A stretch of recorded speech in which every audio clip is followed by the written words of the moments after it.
Terungkap asal-usul senjata api, Senpi, yang digunakan Hadi Siswanto, 32, menembak mati Oberta Parjiman alias Obi, 35, saat terlibat perkelahian di pinggir jalan Desa Tanjung Agung, Kecamatan Banyuasin 3, Kabupaten Banyuasin, Selasa, 21 Oktober 2025.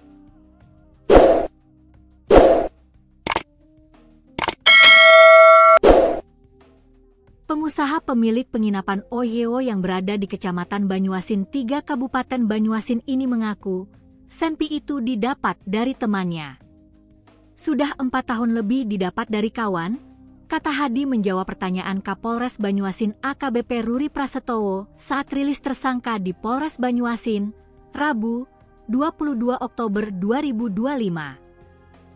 Aksi penembakan itu bermula dari Hadi Siswanto terlibat cekcok dengan M. Dwi Yulianto, 27, sopir angkutan desa yang juga rekan korban saat mengantar BBM di SPBU Desa Limau, Selasa, 21 Oktober 2025, sore.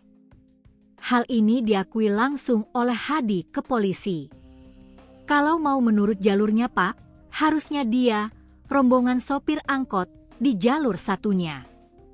Harusnya gantian, mobil angkot terus mobil pribadi, begitu seterusnya.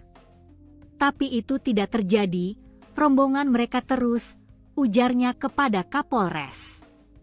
Kata Hadi, sebenarnya dia sudah berusaha menahan emosi saat antreannya diserobot oleh rombongan sopir angkot.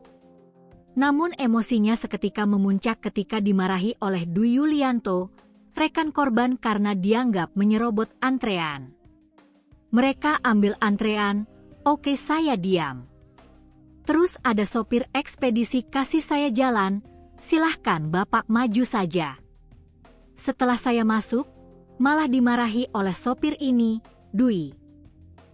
Oleh dia marah, makanya saya terpancing emosi, jelasnya.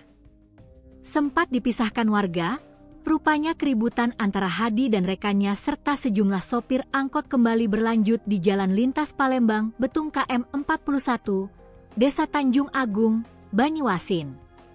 Di lokasi ini pula, Obi rekan sopir angkot bernama Dwi tewas ditembak Hadi. Menurut Hadi, tindakan itu dilakukannya sebagai upaya membela diri. Karena posisi saya dikeroyok, terus datang lagi sopir angkot itu. Dia datang bawa obeng. Waktu lihat obeng itu, saya langsung ambil senjata terus saya tembak, ungkapnya. Dalam kasus ini, 2 rekan Hadi juga terlibat keributan ditangkap polisi. Ia bernama Indra Gunawan, 36, dan Dwi Seftiadi Permana, 23.